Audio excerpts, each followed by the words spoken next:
full of stripes. Don't know a nigga like myself. I say self-made, meaning I design myself. County jail fade, you can pull my foul yourself. Spot rage, swallow rocks, I'm getting high myself. Nah, damn right I like the life I built. I'm from West Side 60, shit I might got killed. Standing so tall, they think I might got stills. Legendary baller like Mike, like Wilt. 96 Impala, thug life on wheels. Up against the wall, squabble at Fox Hills. Like a motherfucking boss, ask me how.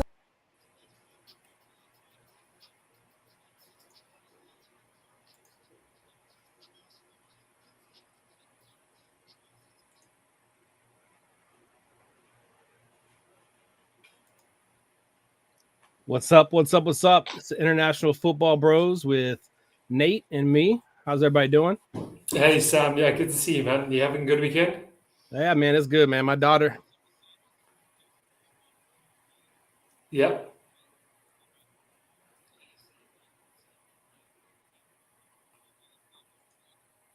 You with me there? Well, are you hearing me? Yeah. Sorry, I had a little technical difficulty here. No worries. What do you said you up to this weekend? Yeah, my daughter just turned 18, so we were busy doing stuff with that. Oh, nice, man. Yeah, it seems like quite a docile time of the season, especially on the NFL side. So it's just kicking your feet up, enjoying some summer, some obviously special occasions with the family, and trying to talk to many people. I see obviously Shaq dropped his next episode on his tour, which looks pretty. Like we got an echo going on. But yeah, look, I think no, it's good. It's good to have all this content now that's being put on the forum.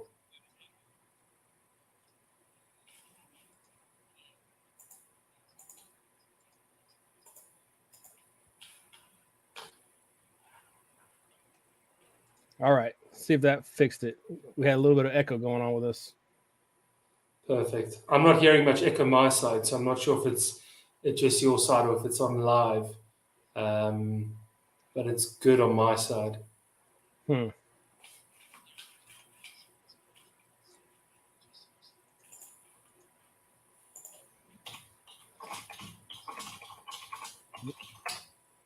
Nah, it's both sides. We got some folks chiming in saying it. Let's see if I can trying to fix it. I don't know why it's doing that.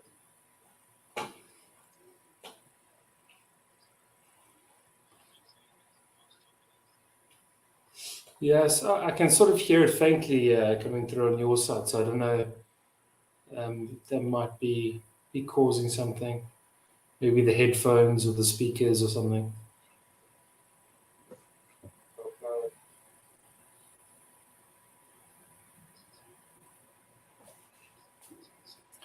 Maybe our guest is trying to hack the system.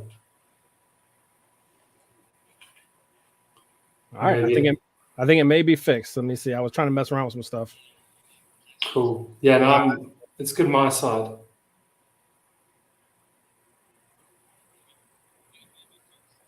What are the live YouTube guys saying? Are they saying that there's an echo?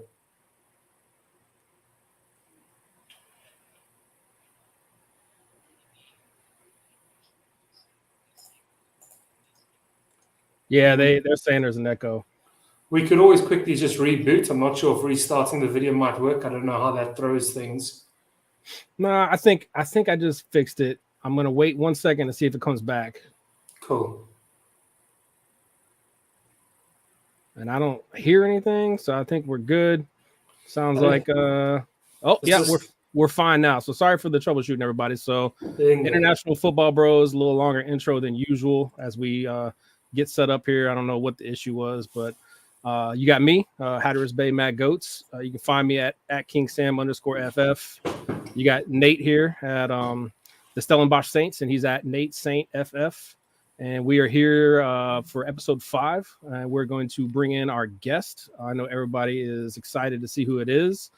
You may have just seen him on a world tour. Actually, you didn't. It is the man, the myth, the legend. The nightmare. You know what fucking time it is. You nailed it with that fucking Nip Huss. I like that. I did that one just for you, buddy. So hell yeah. That's my shit right there. It is good. It is good. Grinding all my life. So yeah, we got Greg in the building, California Nightmare, and what we've been doing this past couple times is we've been taking Matt stuff, the Pigskin positional rankings. We've been kind of going through each conference and just looking at what it says and what making we them better. Yeah, there you go. So that's what we're going to do again. We are going to do the International Football Bros for the Terrible 12 conference. So before we do all that, though, I did have, since we got Greg on, I wanted to go ahead and run this because we know who he represents. Hit it. 12 pick in the 2023 NFL Draft.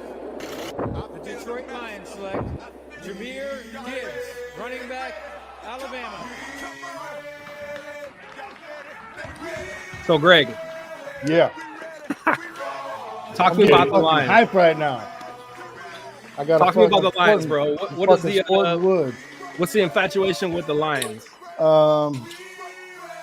Probably because I was such a hater on the Lions for so many years. I know 2 Lions fans that worked on the railroad. They don't work here anymore, but I literally just being a Raiders fan, of course you hate everybody. And Hard Knocks last year, started watching it, the wife started watching it, and I just fucking realized I kind of like this fucking team. I like their personality, their culture, you know, their attitude. Started watching the games, and a couple of the guys that were fans for years, since the Barry Sanders days, that I talked to every weekend. Yeah. Talking shit on the Lions. The conversation changed to, wow, this team is something to watch out for. And yeah, fuck, I'm trying to watch this fucking video and talk at the same time. Man, you loving it. My nipples are hard and fucking I'm just falling in love with this team, Sam. I think after 3 decades of fucking the Raiders shit, you know, it's like, bye.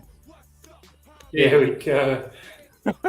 No, I hear you, man. Like Dan Snyder, what he's been turning around that culture there, it's hard not to just want to get on board and be a fan. And I know you and I kind of talked about it too. Like I fucking hate with a passion the Dallas Cowboys because of their fans, because they're just douchebags. Yeah. And the Packers are right there with them. So fuck the Packers. Let's go Lions. Like, yeah, I think fuck the Packers is going to be one of my next tattoos. Yes. All right. Well, I just wanted to get your little take on this because you were here. I think the Lions, what they did this year in the draft, what they did last year, I just think they're going to be somebody to fucking watch out for. So. Yeah, they're watch them win their fucking first playoff game in 30 plus fucking years, and $100 to this motherfucker right here. Thanks, Dan. Big mouth hit. Hold on. It's getting a little hot in here. Let me just take this off real quick. Yeah, let's see them nips. Let's see. Oh shit! Get the fuck out of here. That's gonna be a fucking antique someday. All right. Well, we'll give the people what they want. We'll go ahead and get started on this. Let's see. Oops. Started off at slide 3 on accident. So Pigskins Positional Rankings. That shirt is actually should say Sam's daddy week 1 of the 2023 season. It's Greg's nightmare. Week 1. Greg's nightmare. It sucks starting off 0-1, buddy. Like, I feel for you. I'll be running around like fucking Aaron Rodgers. I still own you, motherfucker. I still own you. So, the Rate My League guys, like we kind of talked about in previous episodes, they do a great job, in my opinion, of being able to take the things and look at it and give predictions. And this is what they came out for Dynasty rankings. Thanks, Shaq. I'll be there someday, bro. I'll be there someday. They have the Charm City Justice as the number 1, the Goon Squad at 2, Nightmare at 3, overrated. The Gold Diggers at 4, Vipers at 5, the one and only Mad Goats at 6, Steel Cats at 7, Doppelgangers at 8, Glenn Arsenic at 9, Matt and his Pigskins at 10, which I don't get because he's been doing a lot of moves for the future for Dynasty with that draft capital. Ed and the Oysters at 11, and the Sty. If you haven't went out and checked out the new Sty video out there with Shaq, the World Ross Tour. World Tour. You should check that out at 12.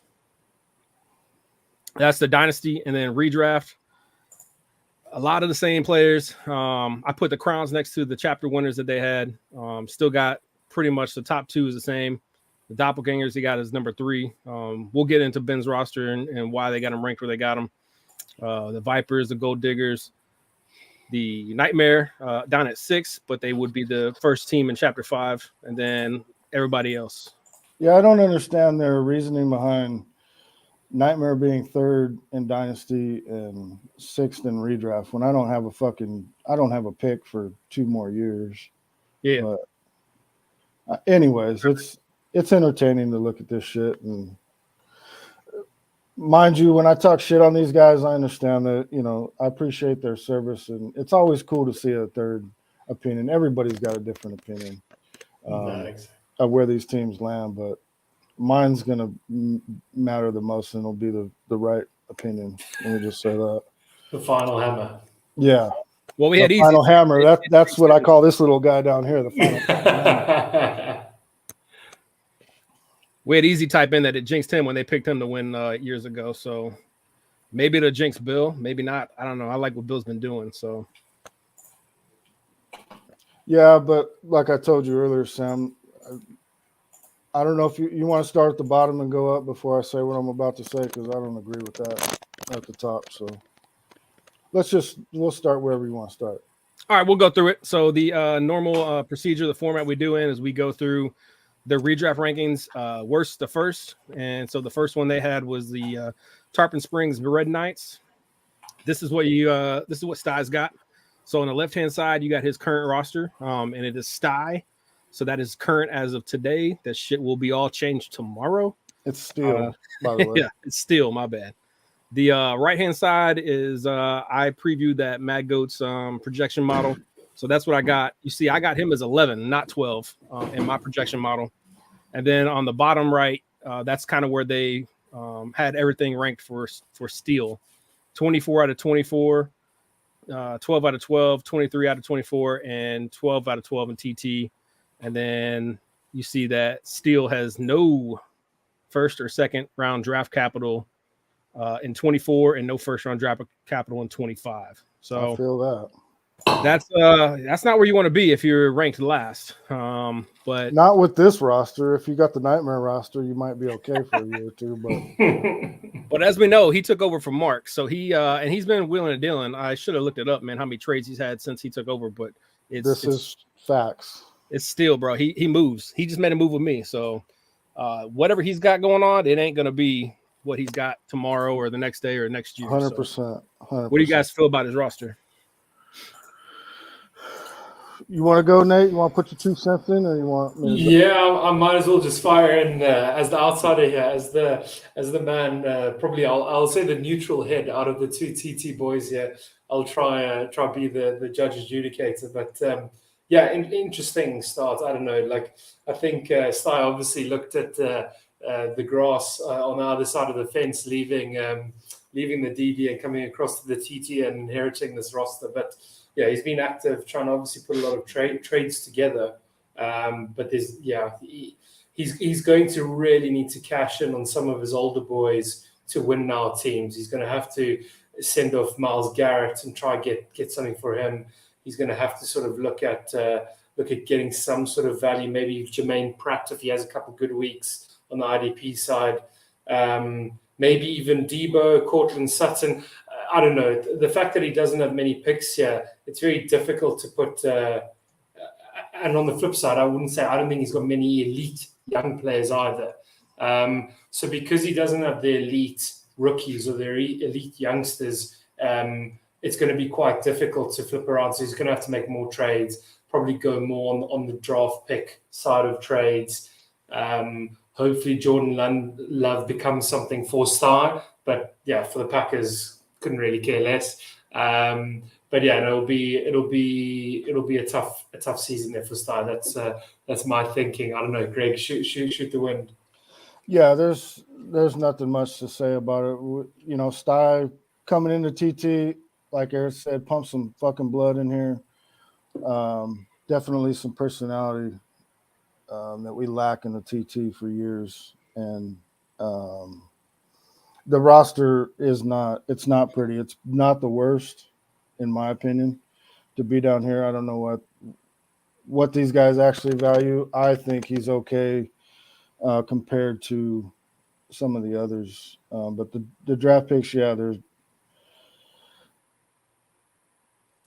hurt since he doesn't have the to build right away. Like you mentioned, Myles Garrett, hopefully some guys flip them, stylists to make moves. And so some of these guys start taking off in season. There's going to be guys that flip strategy weeks 4 through 6 and think they have a chance to fucking compete. Sty can take advantage. And since he's willing to make some fucking trades in the TT, get something out of it and hopefully start building in a year or two from now. Looking at RFA, probably, since he doesn't have the draft capital, but he's not going to be exciting to watch, but he's going to be during the games, game days is going to be pretty disappointing for the Red Knights, but it'll be exciting to watch Sty manipulate the motherfuckers in TT this year. So I just went and looked. He's had 21 trades, not including the RFA, since end of February when he switched over. That's a lot of trades in a couple months, and that's kind of what Sty's going to do. And I agree with you guys. He's ranked lower in their rankings. He's ranked lower in my rankings based off of what his projected his starting roster is going to be. But like this is July. There's no telling what stuff's going to happen in September, October, November with injuries and stuff. I look at his roster. I'm just not overly. I just don't think it's that sexy. I'm not a big fan of Mac Jones. So it's not at all. Yeah. It's like a hooker. I mean, it doesn't have to be pretty, but it'll get the job done. It'll keep him. Didn't he take a bet against the fucking field that he's not going to be pink? He tried to. Nobody wanted to do it, but he tried. Yeah. And for good reason. I think you motherfuckers are obviously smarter than you look not to take it, because he won't fucking end up pink. Well, I'll tell you what, man. I got Styles 2024 first, and I'm hoping that he ranks pretty low. Yeah, well, fuck you. For personal reasons. But right, that's Sty. Sty's got a tough road ahead of him, but we'll see what's up next. All right, the next one they had is number 11 in their redraft rankings was the Oysters, Rocky Mountain Oysters with Ed. Same format, roster on the left. He's got his 24 first, which is good when you're ranked low. No second, his 25 first, and I ranked him as 10. So Sty was 11, Ed was 10. We're all gonna see who was 12, but Ed's roster, man, he's got some pieces I don't really quite understand, especially for a team that's not really looking to compete. Like Derrick Henry's just collecting dust there. I have no fucking clue why Derrick Henry's on this roster. I'd be moving him. I think Ed just came out and said he's looking to move defensive pieces for offensive pieces. So we'll see who takes him up on that. But what's your take on Ed's team right here? Yeah, I think even someone like Calvin Ridley on a sort of open contract, I think it's worth rolling the dice and shopping him a bit, because there'll be someone that sort of buys that upside. And look, I'm personally a buyer of Ridley. I do think the way Trevor Lawrence has improved, and I think with that team, I can see Ridley being the clear number one. Obviously, out in front of sort of someone like Christian Kirk and getting a lot of targets. Obviously, I just think a couple of moments ago they obviously announced that they've come to an agreement with Evan Ingram, sort of extending him or at least giving him a bit of a contract off his franchise tag. But yeah, players like your Ridleys, I think you need to be trying to see what sort of value. He's got a few decent linebackers who could sort of see a bit more volume. Obviously, Jameem Davis should be a little bit better without Cole Holcomb. Someone like Devin Bush in Seattle, it'll be interesting if he can sort of come into Seattle and have a bit more workload alongside someone like Bobby Wagner, especially whilst Brooks is out and like Cody Barton's out of town. But look, I think, again, as you said, it's not pretty. Your projected starting team there to have players like Van Jefferson, Adam Thielen, Nico Collins. It's pretty hairy, but at least he's got his first. So that should hopefully be a top 3 pick next year.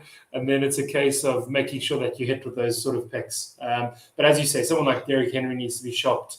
Aaron Rodgers could definitely be shopped as well if he sort of hits the ground running. But yeah, I think it needs a bit more stripping down. Yeah, what are your thoughts, Greg? Yeah, I agree. It's a bottom 4 team, regardless. I think defense is probably the only bright spot on here. Other than I don't want to shit on his. I think he's got some things that can happen at wide receiver. I mentioned to Sam, I like Zay Flowers. Nico Collins is getting a lot of fucking heat. Van Jefferson's getting a lot of heat. Calvin Ridley. I've tried to get Calvin Ridley a bunch of times, and it's just not going to fucking happen. So same, it's not going to happen. Yeah, I think Adam Thielen will just be Adam Thielen. Who knows what's going to happen in Carolina, but I think he'll still be Adam Thielen. He's got enough to kind of just be at the bottom, but not the worst. And yeah, it's a bottom 4 team, and Ed knows where he's got to make a lot of moves. And we all know Ed is not the biggest. I don't want to say the biggest trader. He's not the most. He lacks the confidence to be able to do it. Yeah, he's not the most motivated to put trade offers out or even put in weeks worth of negotiations, I guess. Yeah, Matt. Be at the bottom, but not the worst. We're getting to you, motherfuckers. Don't worry, it's coming. That's what she said. But yeah, as far as Ed, yeah, he's just going to float around the bottom probably for the next few years, until he either fucking hits. I don't know where his cash is at, but it's going to take some big moves in RFA or big moves in trade. Like you said, Sam, he needs to move Derrick Henry. I don't know how much he can get for him, but I think if he can start what he's got right here, Aaron Rodgers, Tua, if these guys are healthy, the wide receivers I mentioned and Derrick Henry and what he's got on defense, if they are 100% healthy and he can start the same fucking lineup every week for 12 weeks, he will finish as high as 4. But if Tua goes down, he gets an injury anywhere else, if Ed doesn't make a move and has to start plucking off the fucking waiver wire to fill spots during the season, he's going to get lower. Bottom 3.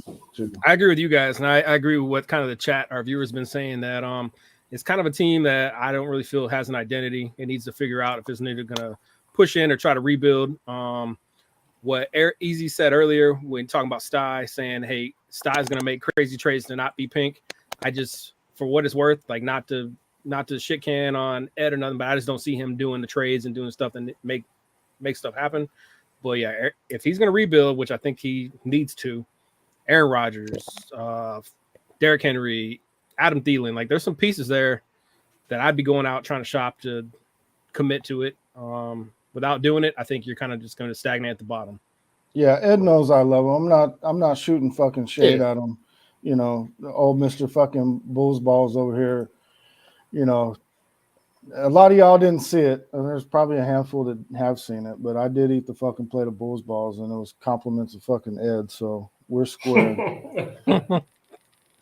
All right, so I know Matt is tuning in because he wants to hear about this one. This is the next one. the Pigskins. And you look at the left, look at that roster, and it's ugly because he's been making a lot of moves to rebuild. He's committed to it. And besides Trevor Lawrence, besides Jets, he's been taking on he's been taking on contracts. He's been doing all kinds of stuff. Shock right now. Yeah. But look at that. That is like the damn sexiest draft capital I think I could ever see. Like 5 24 firsts, 4 24 seconds, and 4 25 firsts. Like I committed to a rebuild. I committed to trying to invest in the future long before Matt did, and he fucking way outdid me with what he's been able to do in the past month. But and the GOAT rankings, I got him. It says pink stink because we haven't got to the DD yet. This is the type of year to collapse for Caleb because Derek is going to be pink no matter what. So, yeah, and it's funny that you touch on that. I don't really want to talk too much about the DD because they're a bunch of fucking worthless dick skin over there. But what I did realize about these rankings, something that wasn't mentioned, I did fucking take a note. I think it's the top six out of the top seven, 6 out of the top 7 in the 24 were from the TT conference. And then you got a bit of a gap where I think it was 10, 12, 13, 14 are all terrible 12. And then 15 through fucking like 22 were dastardly dozen. And it just shows you where their level of competition is. It's almost non-existent. They're usually top heavy. There's one or two. It's in chapter 1, and that's it. Yeah, they carry that fucking side of the conference, yep. and really terrible 12. Minus Nick, because Nick sucks at everything. But yeah, well, Nick sucks at everything too. I mean, but yeah, I just wanted to mention that the terrible 12 is, looking at Matt's roster. Yeah, we all know what Matt's doing. I'm not gonna sit here and he's got T. Higgins, Justin Jefferson, got pieces that he can keep and hold around. He's looking at fucking 2, 3, 4 years down the road, having a window, and he set himself up perfect. As far as this year, he doesn't care. That's not what it's about. He's not gonna try and fucking win or be productive this year, other than. Okay, Matt. All right, Matt.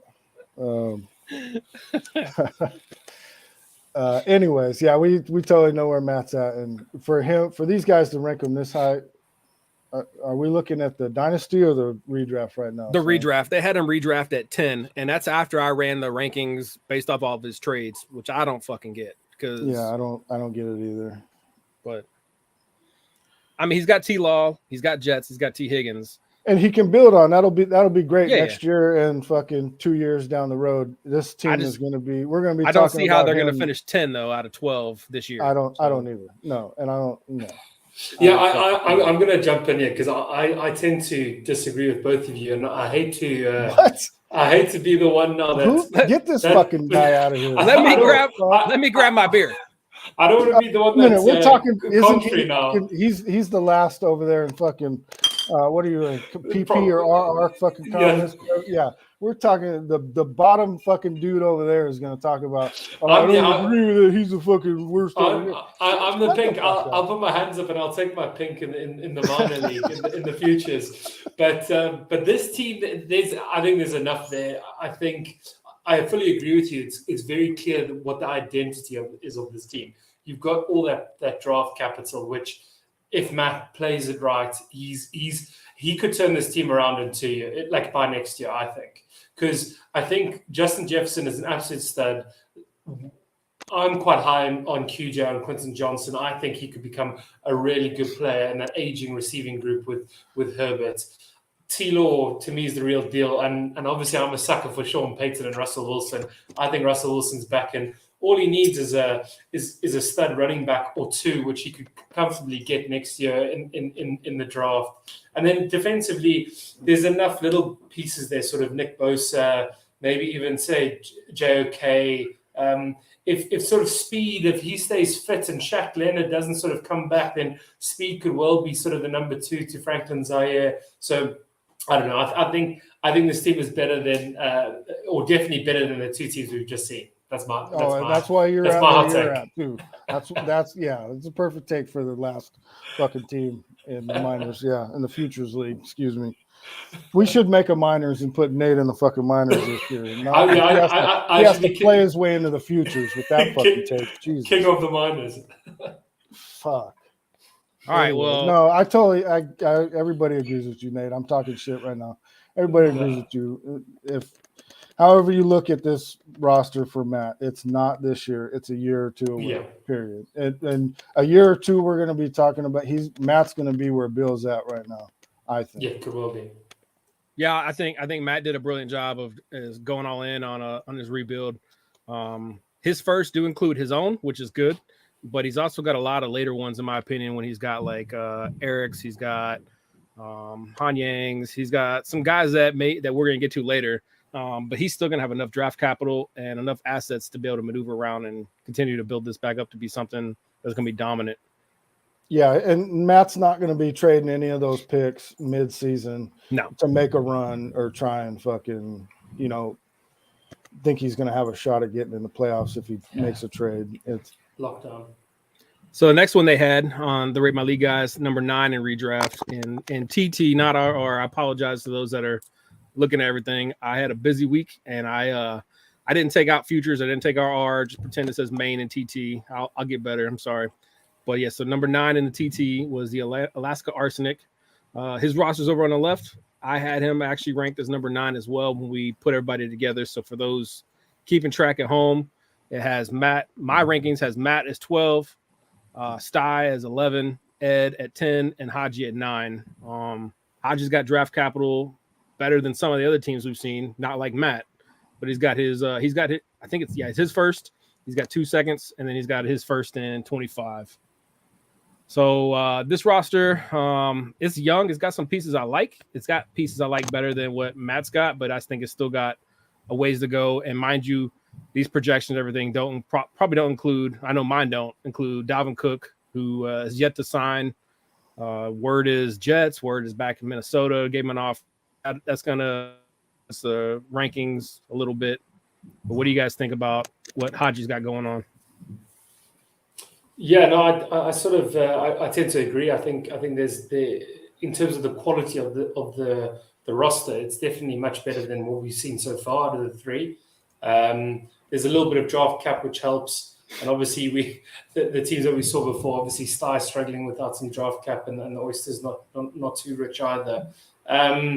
Yeah, there's not too much to say other than he does have a few good young sort of players that he can build around. Obviously, the rookie in Bryce Young, you sort of hope he is the next big thing, because Stafford, I don't know, with his injuries, it could be interesting. I think Stafford definitely has a year or two to sort of transition out of the league, so he will have some good weeks, and maybe that's someone that they look to sort of get away from. I like Stafford, the player and the sort of guy that he is. Kenny Pickett, I think, is a bit of a sort of middle tier quarterback, and I think we've seen the best of him, but we've also seen sort of the worst of him, if that makes sense. I just think he's just going to be a box ticker, sort of make his completions and make sure that Tomlin's team ends the season with a winning record, really. I like Najee, even though I did trade him away in the PP. Obviously, Dalvin Cook sort of could end up somewhere. There's enough to work with there with picks as well. As you say, definitely not a competitor this year, but enough of a base that with the right moves, I think he'll be searching for a bit more draft cap, and the way the Pigskins have monopolized that, I think it's going to make it even more difficult to actually get draft value, at least for 2024. So it might be a case of sort of kicking the bucket, looking at 2025 draft picks, or if not, then maybe taking discounted elite, sort of no first round picks, but multiple later round picks, and just doing your homework on this draft class coming in next year. The Pigskins have 425 first as well, so he's got the market on 24 and 25 right now. Yeah, and I think just doing that, like Matt has done so cleverly, it really inflates the value of the other unique draft picks or round 1 picks with whoever else, because you know that Matt's going to be stubborn with those picks. So you're now in a situation where instead of having 11 people to trade with to try and get a first round pick, you've only got maybe 4 or 5 who've got a first round pick to trade with. And again, you don't know what you're going to get, and they know that there's not much other competition. So everyone else who owns even a singular first round pick, the value of that first round draft pick is so much higher because Matt's got a monopoly on all these other picks. So yeah, it's a bit warped, but yeah, I think there is enough here that Haji, but it's going to be tough when there's a team so clearly ahead with draft cap. So he's just going to have to trade quite cleverly, maybe for some younger players, maybe look at a poach here or two. But yeah, it's sort of, there's enough there. But yeah, not much to shout about. I don't know. What are your thoughts, Greg? My thoughts are, I think trading Justin Fields for Baker Mayfield in the fucking 3rd are not wise, but for someone who thinks that fucking it's still got Craig issues needs to pull their fucking head out of their ass. Because at least, I mean, honestly, I'm probably the only one in the fucking league that misses Craig. Because at least we knew where Craig was going to be every fucking year. He was 500. You know, he was a top 6 team. He was never going to be a top 3 because he was a big trade away and he wouldn't fucking answer his trade offers in the emails. But he was one big injury away from being, you know, bottom 6 through 9. But he was always right there around 6 or 7 fighting his way into the playoffs. This fucking roster, I don't fucking see it. Unless it's a tight end extremely premium where we get 10 points of reception for fucking tight ends. I don't see it with this fucking team. I think it's way too high on all y'all fucking rankings. And I'm not impressed to fucking see them at all this fucking year. And whatever week they run into the fucking nightmare, bet your ass that's a fucking L for the fucking arsenic, motherfucker. Next. I like a lot. I like some pieces that Hodges got going on. I think in RFA. Can I put you on mute right now if you're gonna go ahead, bro. Talk about that fucking diarrhea shit. I don't want to fucking hear it. Fuck this. I think he made some moves that. He made some moves for the worst. Fuck. This was a 500 fucking team, and now it's not. To avoid that. Never been pink. When that's all you fucking play for, motherfucker, that's great. That's great. I appreciate having you in the terrible 12 when you're playing just to stay out of the fucking last place. Great. Well, mind you, 6 of the top 7 fucking teams in the conference are playing to fucking win this whole fucking thing. So wake the fuck up. I think this team's not the worst. It's got some work to do, but he's got some draft capital. So we'll move on to the next one. The next one is this guy, Greg's Nightmare. That's the new got team me all name. Fired up, and then you pull up the fat goats. Jesus Christ. So they have me ranked as number 8 for my starter. These for my starting lineup. High on drugs. I got us ranked as number 7. I got a lot of 24 first. I'm not gonna talk about myself. I got 4 24 first. I got no seconds, no 25 first. Let's hear what you guys got to say about this fucking glorious roster that's gonna take down the Nightmare in week 1. Go ahead, Nate. Let me calm down a minute. Yeah, no, I'll cut straight in again. Look, so yeah, there's nothing exceptionally pretty about this other than the first 4 first-round picks. And again, that all depends on how good you are at drafting, because they could all be absolute bums that end up being a first-round draft pick. So that is the concern at the start. But I think you've obviously got the sex pest, Deshaun Watson, starting under center. But again, I was a bit off on him at the end of last year. You like to think with time it should improve, but I don't know. I think he'll be serviceable, but whether or not he'll get back to those elite levels that he was in Houston is a big sort of question mark. I know how high you are on Danny Jones, and look, I think he was great last year. Fair enough, but if he repeats that, then you can start sort of jumping on the bandwagon. But I just can't see Danny Jones sort of reproducing. I think your best quarterback there is a guy called Trey Lance on that 5-year deal. I think he's going to be an absolute stud in San Francisco, and he's the future of the NFL. But in terms of that's not roster bias at all. No, but in all seriousness, I think obviously Brock Purdy, at least having sort of the monopoly on that whole backfield, it will help you, because the 49ers will put up points with that team. So you will have the starter in San Fran. Running back, obviously we know how much all 3 of us bloody love Jamar Gibbs. But for the purpose of this conversation, let's hope that he isn't as great as we all hope. There are a lot of nice young pieces there, just sort of skimming through. As we said, I like Gibbs. I like Treylon Burks this year. Even someone like Brandon Ayuk, I don't think he's going to take a step backwards. I think there's enough there in San Fran, just in terms of how they sort of push around sort of snaps and targets. I really like, obviously, Chris Olave being a sucker for a Saint. So, yeah, and even Devontae Smith. I think your offensive side is exciting. It sounds like you're saying you like a lot of these players for saying that you don't like this team. Like, I don't – I mean, I know I'm hard of hearing, but I don't understand this.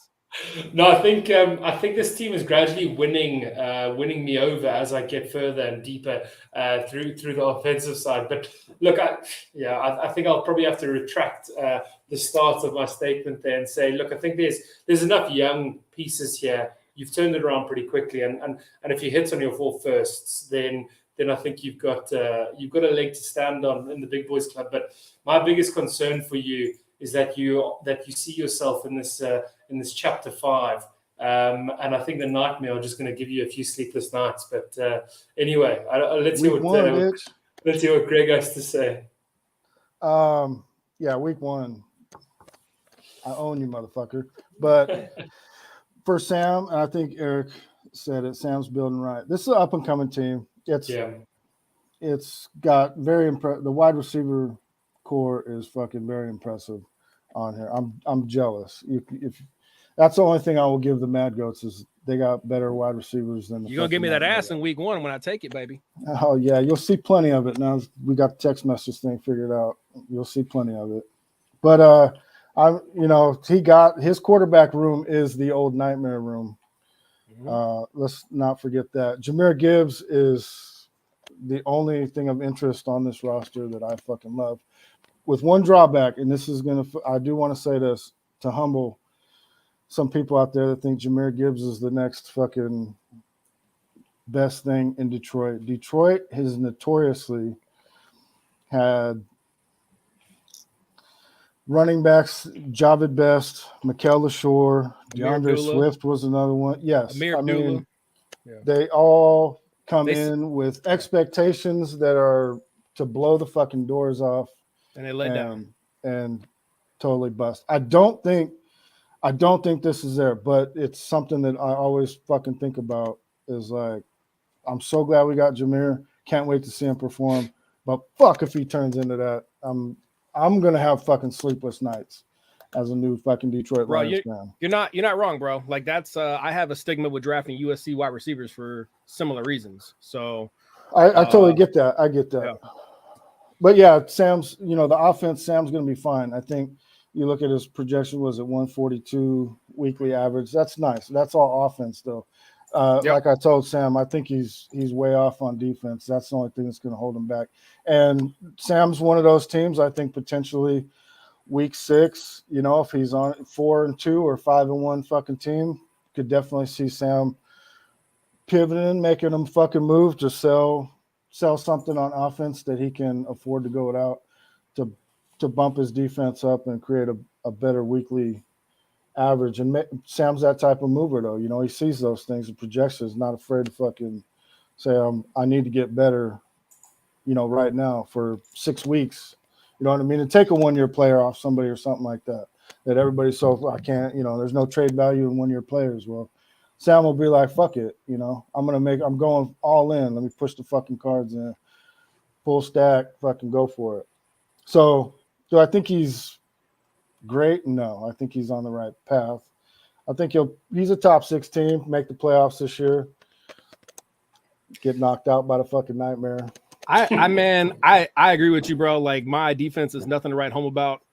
This team is not ready yet, in my opinion. Even though I just made a move for a ready now piece, but that dude is on the trade block for any of y'all real contenders. Jahmyr Gibbs? No, Alvin fucking Kamara. Come get him. But okay. Yeah, I was about to fucking exit out of this motherfucker real quick and head over to MFL if that was Gibbs that you were talking about. But no, man. So I took over a roster that I've had to rebuild, and it's been a fun rebuild. And I like what I got. It ain't there yet, but I'm excited for the future. I'll just put it that way. And that's all. Like, but I'll tell you what, Sam, that move for Kamara was an excellent move. I told you earlier for what you want to get out of it. It's perfect. You're in a perfect spot for that because there's a team we're going to talk about that I think needs to make a move probably within the first month or 6 weeks for Kamara when he gets off his fucking suspension. Whether he gets 2 or 6 games, I don't know. But when he's coming back, I think there's a team we're going to talk about that needs to make a move for him, and there's a team we probably already talked about that could help their chances if they picked up somebody like Kamara, a few weeks in to say, hey, I might have a chance. And so sometimes that's what you do is you make that trade before someone else can, so you can use it later on. And that's exactly what Kamara trade was for me. Yeah. So I told you I respect the shit out of that. Not a lot of people will see that or have the ability to fucking put it together or have the capital to fucking do it. I wasn't gonna go give Sty anything for him after I traded him to him, but whatever. All right, we've talked enough about. Bottom line is good on you.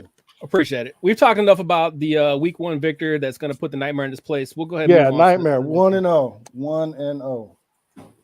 Next team up is the Hamilton Steelcats. They have them ranked as number 7 in their redraft rankings. I had them ranked as 8. Todd's always fucking there, man. No matter what, I look at the roster and I don't understand it. And obviously the rankings that I had mirror that because he's 8. That's bottom 4 team, but you can't ever count him out too much because like he's always just fucking there. But Todd's the next team. He's got some pieces here that are contending, but he's also got some youth pieces with like Brees and everybody else. What do you guys think about Todd's team? Yeah, I think you guys obviously know the history and sort of makeup of the TT a lot more thoroughly than I do. But in terms of sort of Todd's side here, as you just sort of said, I think he's quite a steady guy, a steady performer. Sort of puts in a competitive side. He seems that sort of roster is a roster that 1 week will score you 350 maybe plus points, and the next week it could well see 250 sub. So I think it is quite sort of hot and cold. It's a lot of sort of best ball type players, but I still think there are a lot of good players there. But as you say, he needs to work out because that team's not winning anything. It's a case now of you can almost kick the bucket every couple of years here. You have Travis Kelce in 1 year. What are you going to do with Travis Kelce? Like, should you be getting out of Kelce earlier rather than later and trying to maximize his value? I don't know. I think like Brees Hall, you sort of hope he comes back from his injury, but obviously all the smoke around Dalvin Cook going to the Jets just makes me second guess Brees a little bit. I think he's a great talent and he was an awesome player, but there wouldn't be that much smoke if he was the stud that everyone thought he was going to be. Even on the receiving side, Jalen Waddle is an awesome player, but he is the number 2, and then Jordan Addison, Jahan Dotson, everyone's high on, but pretty unproven. I think this team is young enough that they do need to make moves, but they don't even have their own first draft pick. So, I think it's just a very mid-tier team, and I think 7 out of 12. I think that's almost their ceiling. I think I could see them sort of 7, 8, 9 in the TT by the end of this year.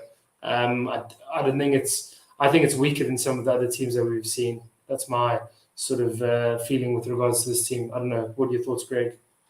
I think you fucking nailed it, Nate. I appreciate your response. I mean, you're on it. I think Sam's the analytics guy. You're the voice of reason, and I'm pretty much just the fucking attitude here because fuck the Steelcats.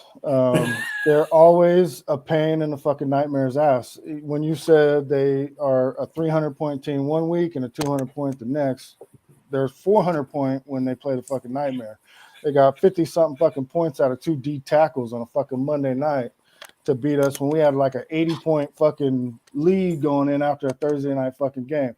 But that's how these motherfuckers work. Yeah, it's not a sexy roster, but you look at fucking Kirk Cousins, Damon Pierce, Miles Sanders. I think easy fucking mention Miles Sanders. I think he's going to have just my opinion, we'll have a fucking, because he's on the Steelcats, he's going to have a great year in Carolina.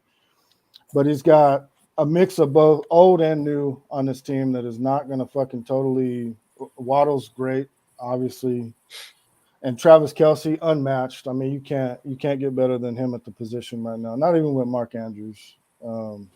I tried fucking competing. I had Andrews. I tried competing with Kelce, but Todd's just gonna fucking be there. This team was the average like what 138. Let's see, get fucking old as fuck. What's it? 138. Yeah, that's about right.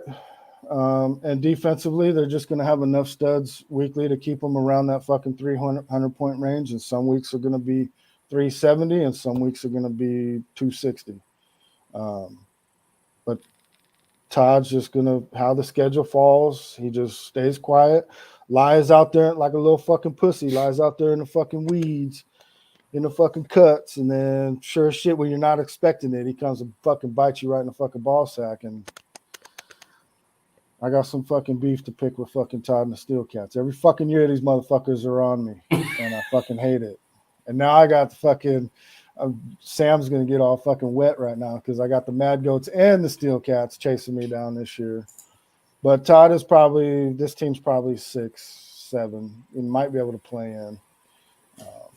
It'll be between those two teams. Yeah, the projections I got him ranked as 8, man. But like I said, and like Greg said, like Todd, it may not be the sexiest, but he's always there, and he's got pieces.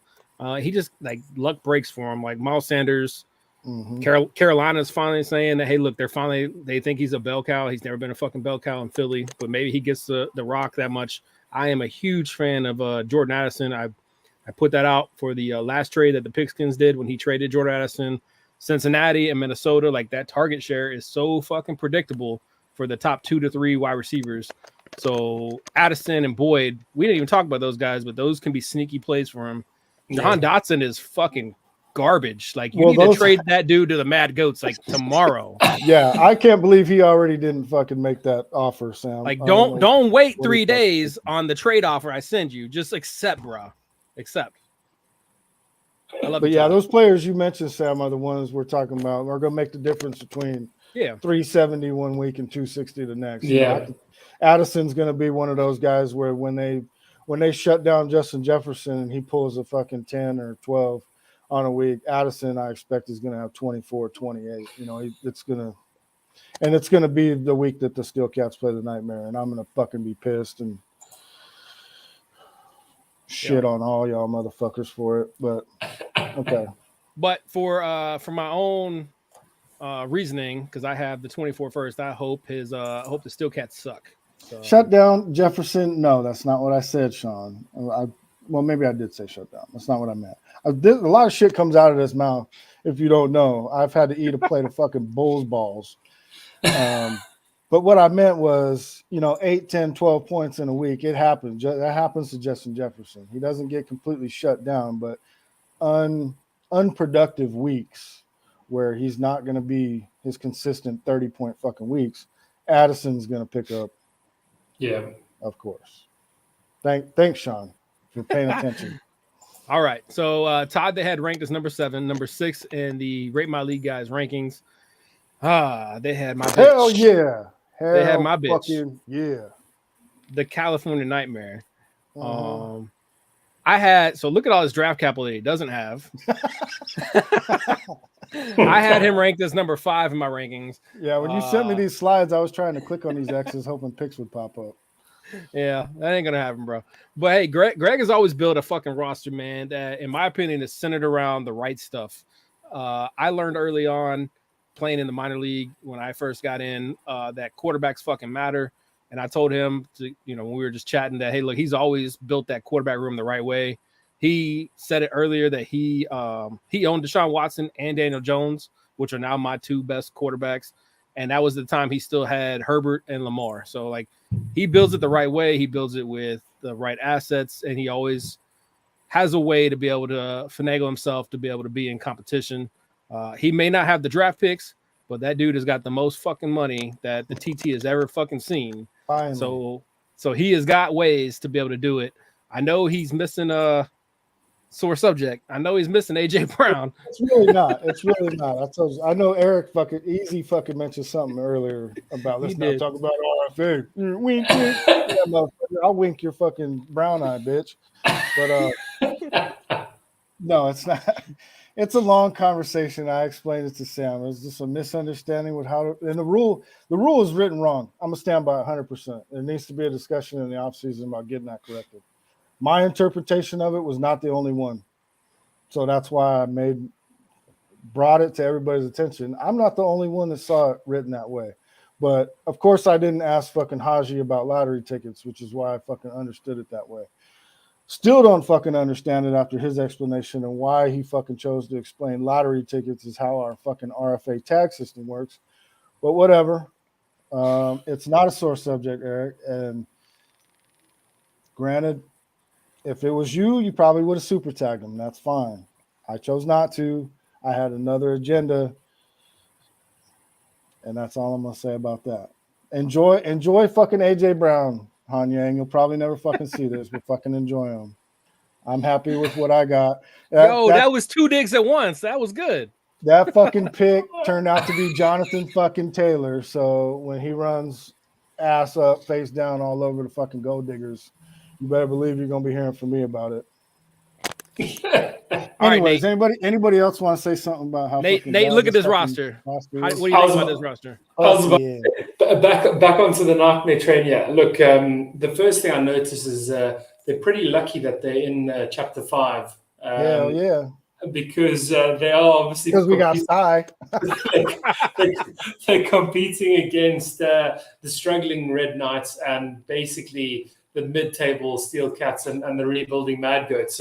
So if Greg doesn't win this chapter, it will be an absolute travesty. It will be an absolute balls up, which I don't want to put in the back of your mind there, Greg. But just make sure you don't drop me off the fucking ledge if it doesn't fucking happen. Just don't drop the ball there. But look, I really like this team. Empty bottle of Jack Daniels in my right hand and a fucking 6-shooter in my left on the fucking ledge of the fucking hotel here. You motherfuckers better come running.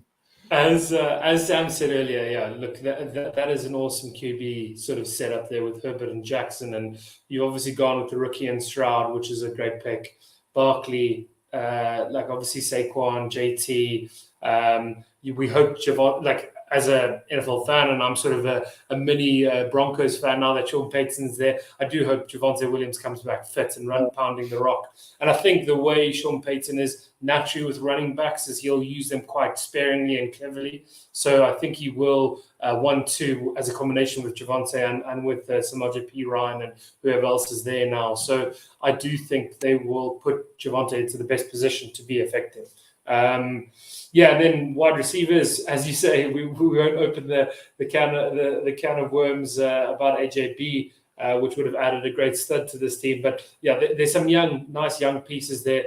Someone needs to give Jameson Williams a fucking whack around the head and give him a bit of discipline, because he could be an absolute legend in the league. But the talent, I can't sit around and wait on Jameson for fucking too much longer.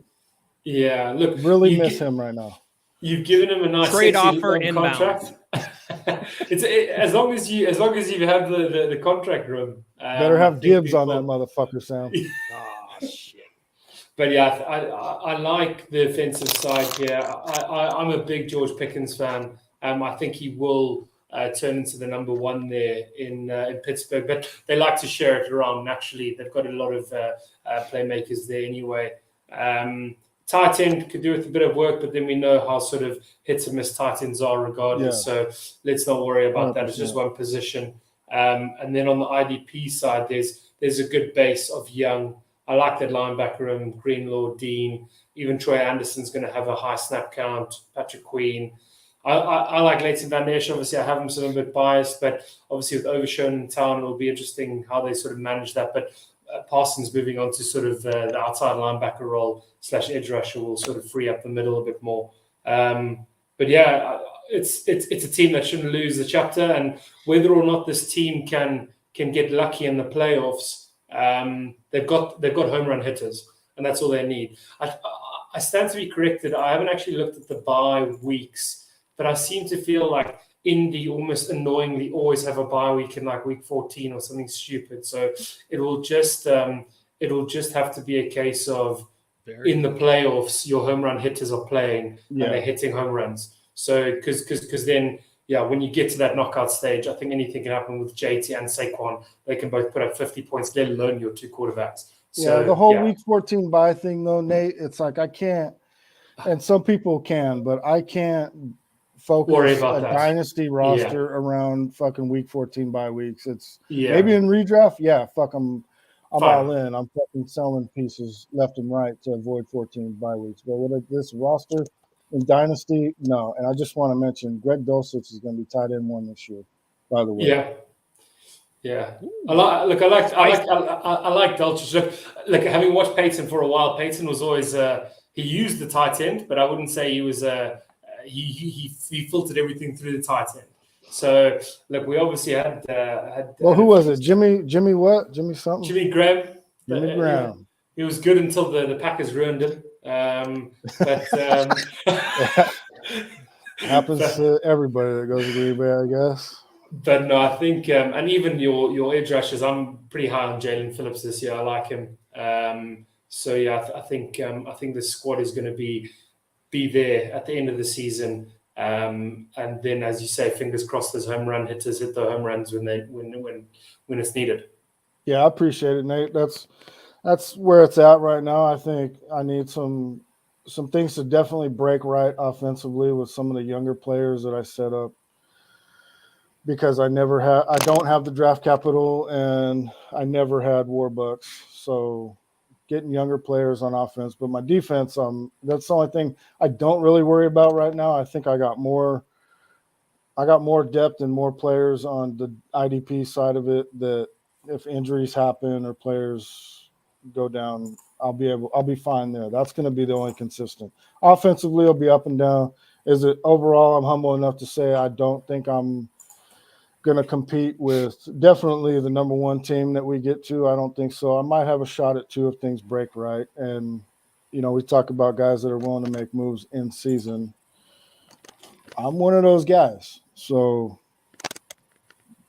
just because it sits how it sits right now, if I see things breaking the right way, I've come close already, and that's my fucking goal, is to be sitting where Easy's sitting right now. So I don't play just not to be fucking pink. The whole point of this is play to fucking win. So if I got a shot or I'm close, I may sacrifice even more than fucking draft picks. I'll sacrifice those fucking Warbucks. I'll sacrifice players that I love.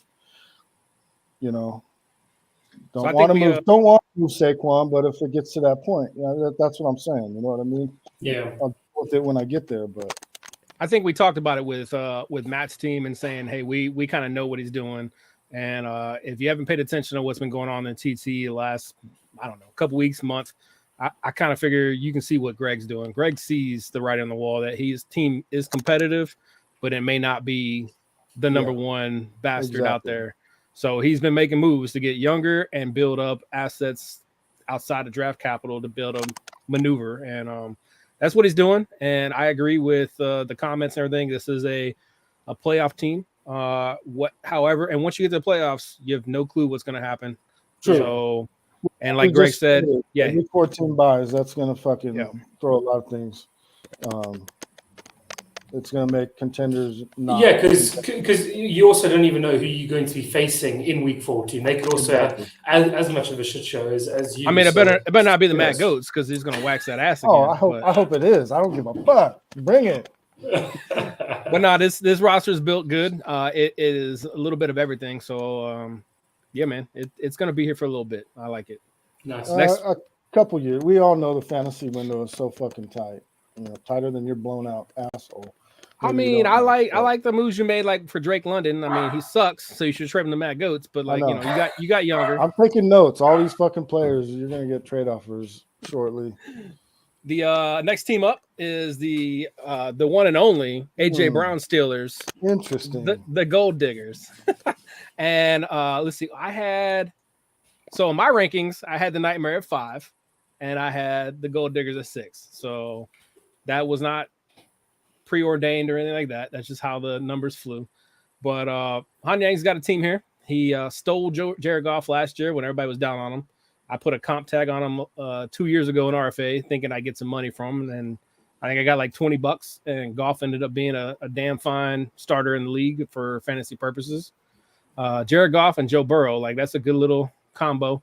He ain't got no depth besides that, but he's got a roster that has some sexy pieces and a roster that has some question marks, in my opinion. So I personally didn't understand why he was ranked as high as he was, but he's got some pieces that can go off any week, in my opinion, that can help him win games. And we know Easy, he loves AJ. Fuck Eric. That's all. So I think in TT there's like 3 to 4 teams that are fringe playoff teams, and this is one of them. And like we were just talking about, you get in the playoffs, anything can fucking happen. I think Hanyang's got a roster here that is built that can get there. The difference between him and the Nightmare is AJ Brown. I get it's it. not You AJ fucking Brown. Clowns.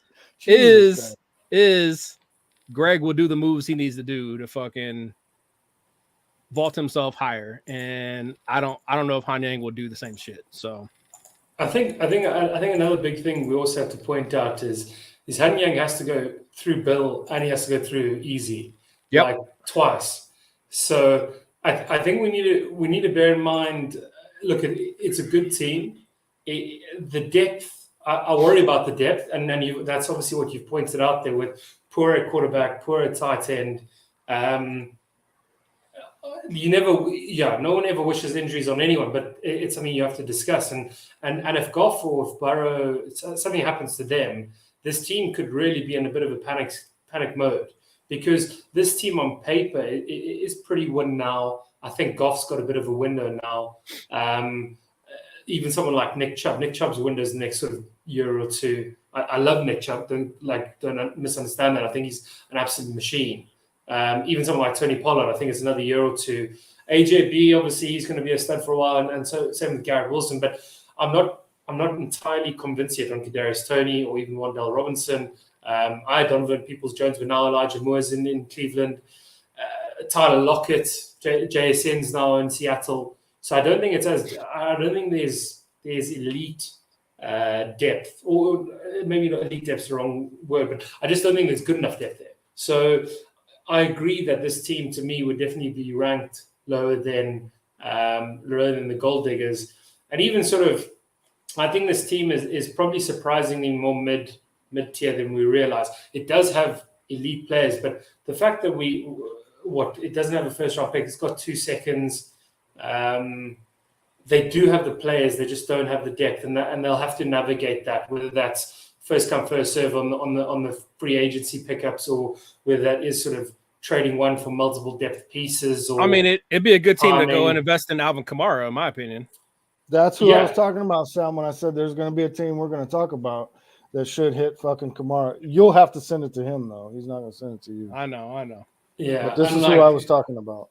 And exactly. I think that's the reality, is that this team is a team that, if this is their window, this team will have to be pretty switched on for the next 6 months. And it sounds like, I don't know, maybe that is something that could be a bit of a weakness for sort of the Gold Diggers. But the reality is they will be needing to make moves to pick up pieces, especially the fact that they're in that absolute death match of a chapter as well. So good team, a lot of solid pieces, even on the IDP side, really good IDP positions with sort of Parsons and Hutchinson, and even Fred Warner, Quay Walker. The IDP side is fire, but we know how volatile the IDP side can be as well, and people can get moved on. So I think they'll be there and thereabouts. It's just it's going to be tough getting through that chapter, and then anything can happen in the playoffs, because the 6 teams that make the playoffs usually are all very capable of beating each other on their weekend. So, let's see. This team doesn't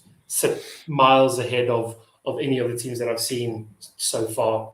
Well, I wouldn't necessarily say that, but I mean, it's not elite, sort of around where I thought the Nightmare were. Yeah, definitely. I think the last 2 teams we just covered are better than this team currently and for the next 2 or 3 years. It's not a bad team. It's just not going to go. I just don't. It is what it is. You mentioned a lot of key things. Where he's at in Chapter 6, he's not touching the Goon Squad and the Justice.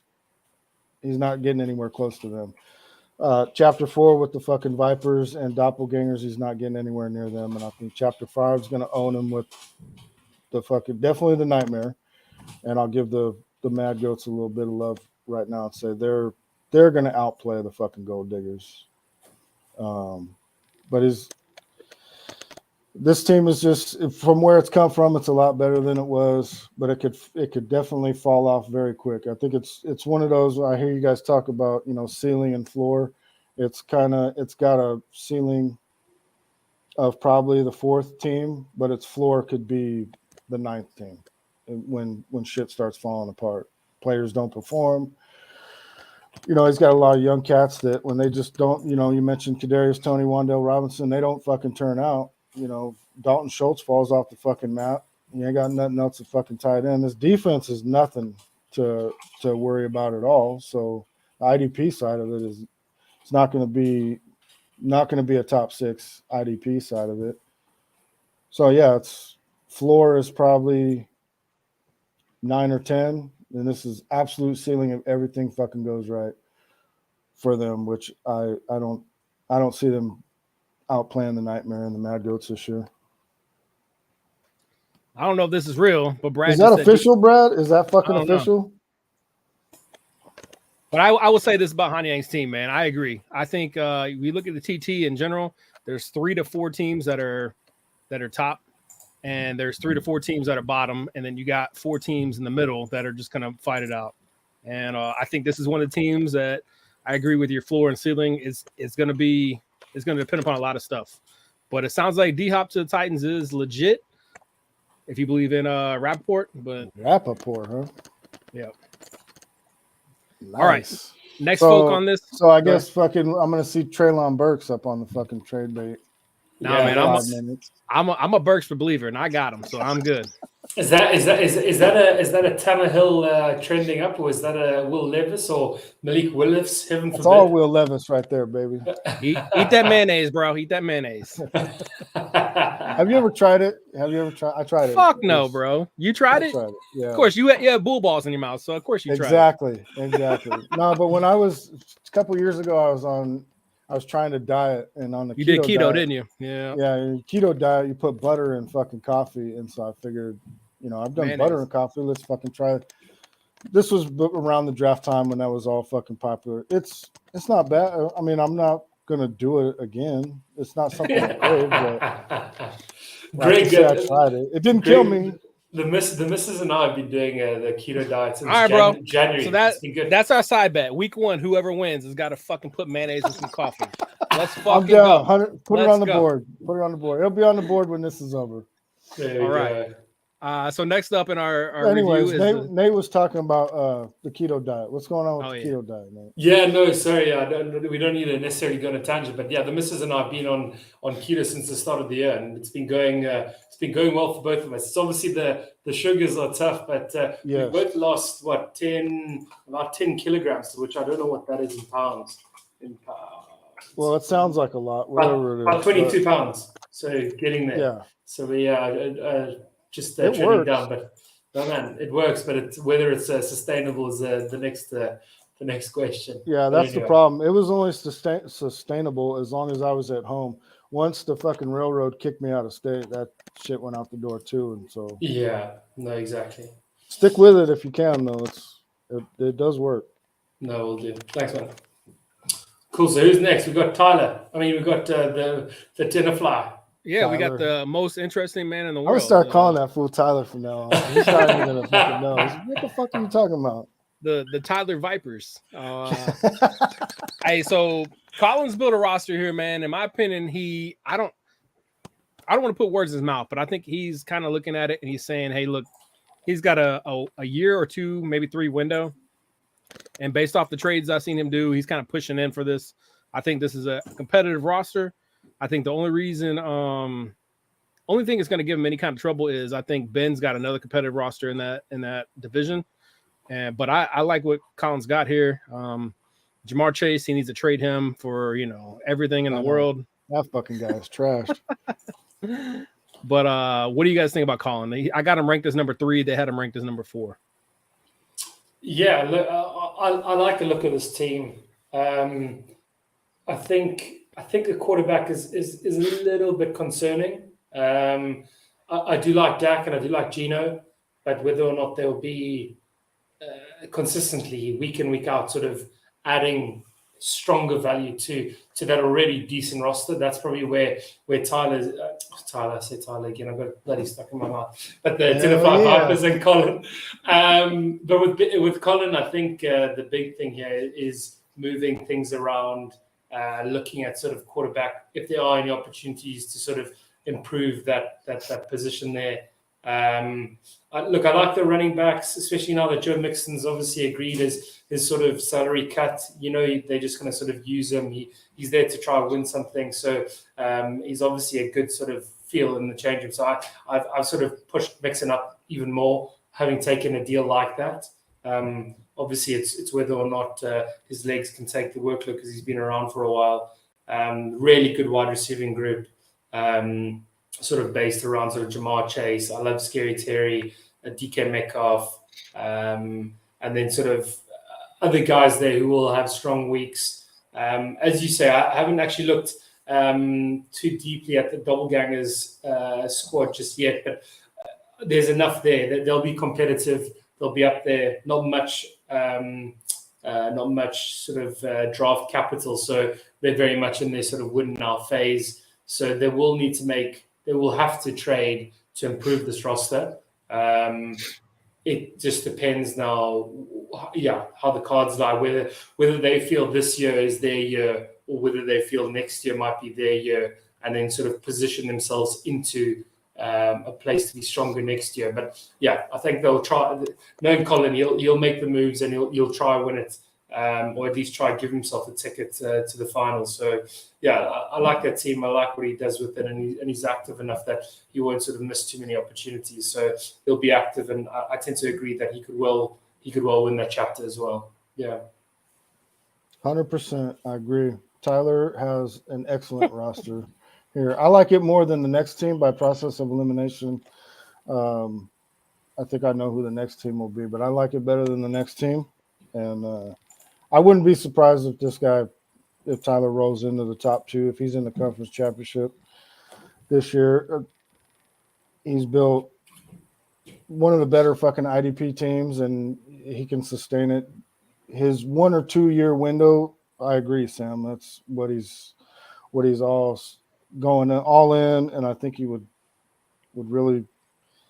He's one of those guys 6-8 weeks in, if he's got a shot, could be one of those big moves that really puts him over the top to go all in. I know he's hungry for it. Just talking with him, looks like a good Kamara team. It's my opinion. Definitely could be. We don't know how fucking Cam Akers or Etienne. I mean, there's a lot of names on here. Mixon, he did sign the fucking deal. I kind of knew he was. He'll hardly get any suspension, if any. And but he's always been a team guy. He's 100% been the Bengals team, and he'll have 1 or 2 weeks that make his fucking season. But overall, he's just kind of he's an easy floor guy, not a high ceiling guy. Yeah. And, but there's other pieces on this, wide receiver, IDP. I think I hear a lot about Ernest Jones. Just looking through his linebackers, Ernest Jones. Who knows what Cody Barton's going to do now in Washington? Holcomb's out of there, so he could be the next Cole Holcomb in Washington. I mean, there's a lot of in this Asamoah in Minnesota. Supposedly, there's a lot of fucking hype around these guys. So if it turns around for him, he's going to be a lot better than where he's currently ranked. And if he gets 6 to 8 weeks in, and that's where he's sitting, top 2 in the conference based on record, I could see Tyler fucking making a move for going all in this year. Who's calling? Where you been, Sean? What the fuck? Hey, so just so everybody knows, Ian Rappaport did tweet out that Titans are giving star wide receiver DeAndre Hopkins 2 years, $26 million deal with up to $32 million in incentives. So if that does come to fruition, you have to think, even though the Titans have been a run-centric team, with that kind of money, Tannehill's stock may go up a little bit. They may throw a little more than what they have in the past. Well, it's got to help Derrick Henry too. I mean, yeah, exactly. I think if anything, this gives us more context into what the Titans are thinking, which I think actually improves all their vets. And I think like someone like Ryan Tannehill now, you have to think, okay, well, they'll probably run with him unless he really cocks up, and then you obviously assume Will Levis will be the heir to the throne, but I don't think they'll run. They won't give Will Levis Derrick Henry and D-Hop to try sort of be competitive. They obviously know they're in quite a weak division. They're obviously in a division where the Colts are sort of rebuilding. I know you're very high on A-Rich, but they're still a young team. The Texans are sort of, again, another young team with CJ Stroud. I think you're counting out the Jaguars, bro. Like the Jaguars. No, exactly. Well, I was about to get to the Jags. I think the Jags will obviously and will still probably be the favorites to win that division. But I still think the way that move gives context to the Titans team, and I think now you do have to be a little bit higher on someone like Derrick Henry and someone like Tannehill, I think. Yeah. All right. Well, yep. I think Colin/Tyler has got a good bet here. Any team that we've been talking about, these are the top 3 to 4 teams I'm thinking that are solidified in the playoffs, and anything can happen. I think Greg knows who's coming next. It is the same chapter as the 10-5 Vipers. It is Ben, Napoleon Dynamite, the Doppelgangers. They had him ranked as 3. I have him ranked as 4. I actually had the Vipers ahead of the Doppelgangers. I think Ben is in the same, or not the same, but he's in a similar situation that Colin's in, where he's in a win now team. Colin has a couple more years, but Ben's got a lot of guys on that are older, and he's got a win now more asset kind of roster. But I think this team is, especially if you got players like Michael Thomas and other players that show up. This is a competitive roster. He doesn't have his first, or he does have his first, but he doesn't have a second. So he didn't sell everything out for the future. He still has the draft capital to be able to maneuver if he needs to in season. But I think this is a competitive roster that will be there in the playoffs. Yeah. I think he needs to go. I think he needs to spend that first. I think he needs to attack this window, and he needs to go in big. He needs to sort out Jimmy G. Look, I think Jimmy G is serviceable, great, but I think he needs to either pray every night that Sam Howell becomes something. He does have coverage, obviously, in Jacoby Brissett, but we're not talking about something that sort of moves the chains there. If he wants to win the whole thing, he needs to go and upgrade a quarterback, I think. We've obviously got Eckler, great player. Whether or not his issues in Los Angeles will affect his production, I wouldn't think so. But the fact that he was so vocally open to leaving could well sort of create a little bit of tension there. So I think he's just someone to watch sort of how his season progresses. Cooper Kupp coming back of injury. Obviously, the Sun God, Amon-Ra St. Brown, is a great player. Keenan Allen and Mike Evans, obviously both in the twilight. So, this is the window now, and I think Ben must be aggressive. He's got 2 firsts. This is his window. He needs to go make things happen. And I think starting at finding someone to pair with Josh Allen, and then just sort of adding depth and home run hitters. This team and Colin are going to have a very interesting sort of battle for the chapter. And then obviously once they get to the big time, it's going to be what happens on the weekend. That's my sort of takes there. What are your thoughts, Greg? Yeah, I think he's scary good this year if everything breaks the right way for him. You know, his quarter. I know he's put a lot of weight on Sam Howell, and with Sam Howell, Jimmy G, I don't think he needs to blow draft picks on, unless he hits major injury. But Josh Allen's going to carry that fucking QB room. He just needs someone that's not going to fuck it up for him.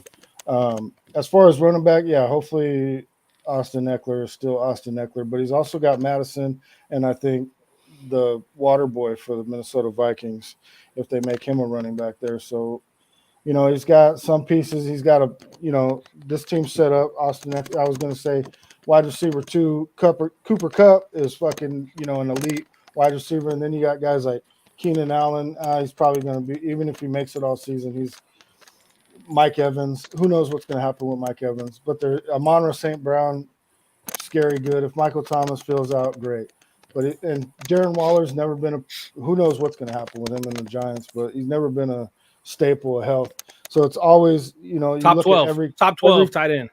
Yeah, every category he's got one of the top, I'll just say top 5 without looking at any rankings. Top 5 player in each QB, running back, wide receiver, tight end room. And then after that, guys that just ain't going to fuck it up for him on a weekly basis. Where he needs the most help is linebacker, and he should package one of those first to the nightmare who's got a gang of fucking linebackers that would help him out if he needs it. But yeah, this is a scary good team for this season. You want to talk long term, I think he needs to either fucking shit or get off the pot this year. To be ranked this high right now, there's teams I like behind this because I look at the next year or two away. But if he's going to go for it, he needs to fucking decide now and drop that fucking deuce and fucking sell those fucking firsts for players that are going to fucking push him over the top. See, I personally think his weakness is at running back on the offensive side. I mean, he's got Eckler, and Eckler's got a contract dispute. I mean, he's going to play, in my opinion. He's not going to be a big thing. But Minnesota's the only one that's offered. They got the highest offer out there for Dalvin Cook. Dalvin Cook comes to resign. Everybody that loves Alexander Madison, that value tanks right away. That's assuming there's still juice in Cook's tank, which we all think there is. We assume that because he's done it for the last 3-4 years. But yeah, that's the big question. But I agree. I think if Cook goes back, then you do get a little bit itchy here at running back because it's not that deep. Because Samaje Perine, Zach Charbonnet, even Tank Bigsby, you got very good handcuffs. Yeah. So you're going to have to pray and hope for injuries elsewhere. But yeah, we know that might not break for you. But I agree, sir. I think he's got a good competitive roster this year. I think he's got some holes. I think linebackers one. I think running back could be one based off of how stuff plans out. But Ben is not one that just like sits on his hands. He will make some moves. So I do have the Vipers ranked ahead of the Doppelgangers, but I think this team is going to be there in the end. It's going to be a playoff team, and it's all dependent upon what's going to happen after that. So next up is Easy E. This roster is shit. Like, I take a poop, I look at that, I look at this roster, and I like what the poop looks like more than this roster. You know what I mean? Now, Easy is the defending champ, 1 out of 24, the best team of last year. He is, he's always able to build a roster, build a team that is good. He's shown the capability to do that. We'll see if he can do it without Mark, but he's been able to do it so far. I love Easy. I love everybody, man. I hope everybody knows that it's just good fun. Roster Wars is a space that it's just different from everybody else out there. But Easy's got a good team, man. He's got a good team. He doesn't have a lot of players on contract or a lot of players on his roster at all. So he's got the maneuverability to be able to add or subtract. Easy, if you never know, he can't do a trade without getting contract years back. So he's gonna figure it out. In my opinion, pay for his fucking tags too. Yeah, exactly. In my opinion, Patrick Mahomes is obviously it leads off his quarterback room and he knows what's coming next. I don't think Kyler's gonna fucking play. So I got him ranked as number 2, but he's got Kyler and he's got Colt McCoy. If the one and only Raz fucking star right under Anthony Richard comes, then Clayton Tune, then he's in fucking hurt locker. But outside of that, this roster's good. But yeah, this guy's got no depth. What do you guys say? Yeah, look, I tend to I think it's a good team, as you say. It's a shame about Kyler Murray. I also have Kyler Murray, and I think he's an electric player. But at least he's got sort of Colt McCoy. Who knows what happens to Clayton Tune? I think that is a concern for Easy, which he's obviously very, very aware of. And so I've made him aware. He knows. Yeah, and so he'll need to navigate that very, very closely. It will be a case of, because Patrick Mahomes is good enough to carry 2 quarterbacks, right? So that's neither here nor there. But if there's any way that you can find an absolutely desperate rebuild team to give away any sort of old quarterback, I don't know who had it at the start there, but you got someone like Aaron Rodgers sitting on a 1-year contract on one of these teams. Ed and the Oysters, he's got A-Rod on a 1-year deal there. Like, even someone like, it sounds ridiculous, but Taylor Heineke, free, like he could well start in Atlanta if things go pear-shaped with Desmond Ridder. But look, there's a reason Easy won this. He obviously knows what he's doing, or it can't be luck for that long. And I think he's got pieces. He's got home run hitters. CMC is awesome. If CMC avoids an injury and he can find sort of another serviceable quarterback to this team, is once again one of the elite teams. But this team, the fact that there's not much depth there, could well lead to a few head scratches and a bit of headaches for Easy. So I do think with Tyreek, with Devontae Adams, now D-Hop obviously signing with the Titans, Easy's a much happier man today than he was yesterday with that news. But I would still be looking, and this would be a roster that if I'm rebuilding in the TT, I would be speaking to Easy every day. Here's my quarterback. Here's my running back. Here's my quarterback. Here's my running back. Waiting for him to pull the trigger on something. Bro, you never did trade talks with Easy, so you don't I understand. was gonna say you're not in the TT. You have not been through hell. So look, exactly. Well, you guys, this is where you kind of know, Greg. Give us the context around Easy trading and this team and how they're going to win. So I will tell you that I guarantee Easy's at least sent over 10 offers for Aaron Rodgers and hasn't got a response.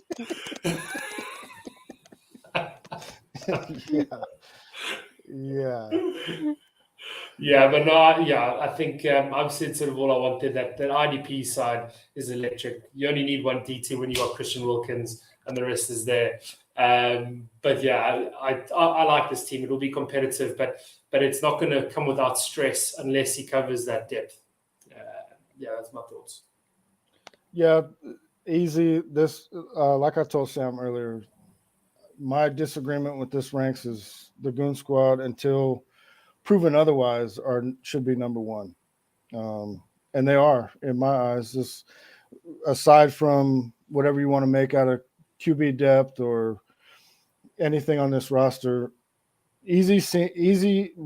I guarantee you right now, he's sitting there looking at it like, I don't need a fucking quarterback right now. Nothing has been decided in Arizona. He's not going to make a move based on whether or not if Kyler's going to play, what Clayton Tune's going to do. There will be a time for all that later on. And, camp opens this week? Within the next 2-3 weeks, somebody's going to go down and Easy's going to fucking look at it and be like, all right.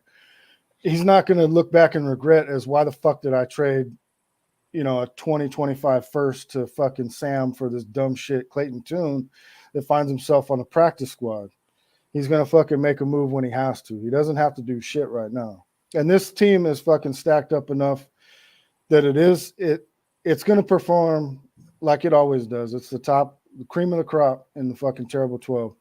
But the wheels could fucking fall off this motherfucker real fucking quick. And I think he knows that, but he's not going to Easy knowing that. He's smart enough to know I don't need to fucking mortgage or sell myself right now like a fucking $2 trick out here on Figueroa Street just to fucking get by on what ifs and maybes and make my July fucking ranking great. He'll hit it in fucking October, November when he has to, wherever this roster's at. And I guarantee you it's going to be near the top. So much so that if you look at bye weeks, week 5 is a disaster for the Nightmare. I might take a fucking fine that week because I don't even know if I can start enough fucking players. And I would rather play any fucking team in this league than the Goon Squad that week. So Eric's going to be fucking fine. Easy's going to make the moves when he has to. Yep. Not making a move right now doesn't hurt my fucking ranking of him being the number one, even over the next team we're going to talk about that is so in the fucking lingerie with the fucking thigh highs and heels. It's so sexy, but is unproven. This motherfucker's proven, and he's going to prove it again until shit just goes fucking bonkers. And Eric's like, fuck it. I don't give a fuck anymore. No, man, I couldn't agree more. Like, I think Eric's got a good squad. I will say that what you pay for somebody today is not what you're going to pay for somebody later after you see it. So 100%. there is some merit to, getting it before it actually shows, but Easy's smart, bro. Easy's smart. He knows what he's doing. He fucking won a championship in all of roster wars. Like, that's hard. That's a hard feat to fucking do. Mad props to him. He's got a roster that is sexy. And he's going to be in there. Like you said, like he he's a competitor. He will reach out and he will do the work and grind and make the moves he needs to make. And much respect to him. I know we all give him a little shit, but that's all because of all love. Like, you know, there's a little small group inside the group, and you know, but Easy's there. Easy's ranked as number 2 in their draft rankings. He's ranked as number 2 in mine. That's not a slight at him at all. But the number one that wears the lingerie and sometimes paints his nails is the Charm City Justice, Bill. And I would just say, man, like, I'll start this off by saying Bill was bottom 4 team last year, and he had a lot of draft capital. He did he laid the groundwork. I don't want to say this is what Matt fucking, you know, mirrored his shit off of, but he showed the framework of how this shit can work. All right. So Bill was a bottom 4 team. He had a shit ton of fucking war books. He had a shit ton of fucking draft capital, and he even used all that draft capital. He maneuvered it around to make this roster he had. And I think he's done an excellent fucking job of being able to show up in these different rankings that show that, from different various sites, from different various projections and everything, like, he's got a very competitive team. I'm on record. There's receipts out there. I love A-Rich. This dude has Jalen Hurts and Justin Fields, and he went out and added my top quarterback in A-Rich. He's got a lot of sexy appeal on this roster. Yes, but look at his quarterback room. That's all he's got. That's all he's got. Say Anthony Richardson doesn't pan out. I agree with you. That's all Anthony Richardson is fucking great and the best thing since sliced bread in fantasy football this year until the fucking season starts. When the season starts and fucking Gardner Minshew is fucking starting, or, you know, Anthony Richardson gets a start in week 3 or 4 and is fucking trash. If he doesn't pan out, we don't know yet. So no, it's unproven. I agree. Value, It's sexy. It's unproven, but it still has that capital there that if he wanted to trade A-Rich for fucking an Aaron Rodgers plus, this motherfucker could do that right now. There you go. Yeah. And it's Bill. Bill will fucking do that. Like, he is like Bill, mad props. Like, there's, like I said, a handful of guys that will fucking put their nuts on the line. Bill is one of those dudes. He'll paint his fucking nails. Bill will do it. He does it for fun or some shit. He's not that type of guy. Like. Oh, he does. I'm gonna see him in a week, and I guarantee his nails gonna be painted. Nah, I love Bill, man. Bill's good people.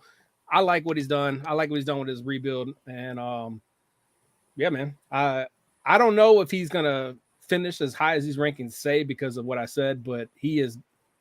It's sexy. Potential is there. July potential is fucking there. Yeah, it's July. So look, looking through that team, as you say, there's a reason why the rankings that we paid for ranked them like this, and why we all sort of consensusly agree that this team is there and thereabouts. If we trying to really nitpick, some of those running backs are injured and a little bit old, outside of Bijan, obviously.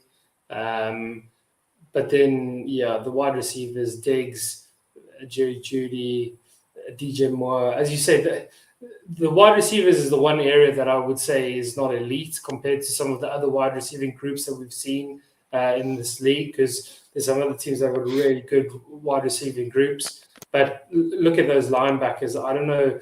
I think they've got this team could have 7 of the top 10 linebackers this year. And that's obviously just a scary thing to have is when you've got linebackers putting up 20 points and you're starting 5, you're starting off with 100 points in the bank. Then you've got two quarterbacks who both probably put up close to 50 points a week. And now you've got a situation where you're sitting on 200 points without the rest of your players playing. So he spent an RFA on the defense. Like, he did the same plan that I'm trying to do. He spent an RFA in defense and drafted offensive players. So. But I think that's always better because you can also sort of control. You're more likely to hit, I think, drafting offensively quite high, whereas IDP always takes a while. Hence, the RFA is a lot more competitive for defensive side than sort of offensive side. Because any good player shouldn't get to RFA. Any good offensive player realistically shouldn't get to RFA. Hey. We're doing a full circle here, Greg. But in all seriousness, this team's a stud. and it's going to be great to see them go up against Easy twice a year before they get to the playoffs, and then to obviously throw in the other sort of top 6 expected teams in the TT, sort of just chomping at the ankles, and there's so many times the number 1 seeds don't win the whole thing. So realistically, anything can happen on week 16, whether the Bills in it or not. So this team's good enough to get there, and then obviously it's a case of whether or not they put up the points on the weekend. But yeah, that's my thoughts with Bill's side. Any last sort of thoughts there, Greg? I definitely agree. I mean, Bill, I can't say it. Bill's done an excellent job with what he started with. I mean, there's a few teams here. I don't know if I mentioned it with what Sam started with, that have actually turned it around. I expect Stelios to do the same thing. There's guys that'll take these fucking teams that are absolute fucking trash. I mean, Sam took that fucking disaster that Joe fucking ran into the ground, which was a competitor when Joe took it over, and Bill gets this fucking roster that is absolutely nothing a year ago to be ranked this fucking high right now. I agree. 100%. I like everything that he's done on this fucking roster. Drafting offense, trading key players offensively, and buying his IDP players. Very smart move for Bill. He's still got some picks to show for it, but he used them wisely. You know what I mean? He wasn't just fucking like some owners, like the fucking nightmare that just, oh, I got picks, fucking you get a pick, you get a pick, you get a pick, you know, just fucking whatever. He's been methodical about it, and he's still got, you know, shit to work with. He's still got, I don't know where his warbucks are exactly, but I think he's all right. I think he's all right for not just this year. His window's going to open this year with how high he's ranked. Yeah, he's sitting on 91 warbucks, but that's the top in his chapter, but it's sort of behind yourself and obviously Todd. It's that may double next year if he's only got 1 or 2 fucking 1-year players. Yeah. So, anyways, he's really opening his window this year for the next definitely 2 or 3 years. And like I said, if Anthony Richardson turns out fucking excellent, I think Bill's gonna fucking do a lot of stomping. Yeah. But you know, who knows what's gonna happen with he's relying on a lot. There's a lot of smoke with fucking Jerry Jeudy right now. Yeah. I think he's relying on him. Kyle Pitts, down year last year, and I know Chig is getting a lot of fuck, but now D-Hop's over there, so let's throw that in. Does that fucking hurt him? I mean, there's so many ways. It's good to have these fucking problems. Like, is he going to be as good as people are saying right now? Yeah. Defensively, Bill's fucking fine. I think he's going to smoke a lot of us, and that helps. Just, you know, that report that Ed puts out every year, offense versus defense. You know, the teams with the best IDPs, you could have a top 3 offense, but if your IDP was number 1 every fucking week, it was helping carry you. So I think that Bill's he's got a lot of room to work with, and it is a sexy fucking roster. Is he the best? I think he's got to prove it. Him and Eric will fucking decide that. I like the Goon Squad right now, but if the Justice fucking turn it around, they can. There's potential there. I don't see it yet, so they wouldn't be number 1 for me.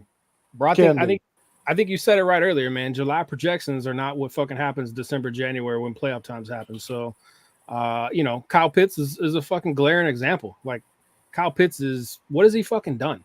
But he is, you know, a top-ranked tight end, and he has the potential to be that fucking tight end 1 in a lot of fucking rankings still. He can be that dude. He can be that dude, but projections have him as high. We have to wait and see it.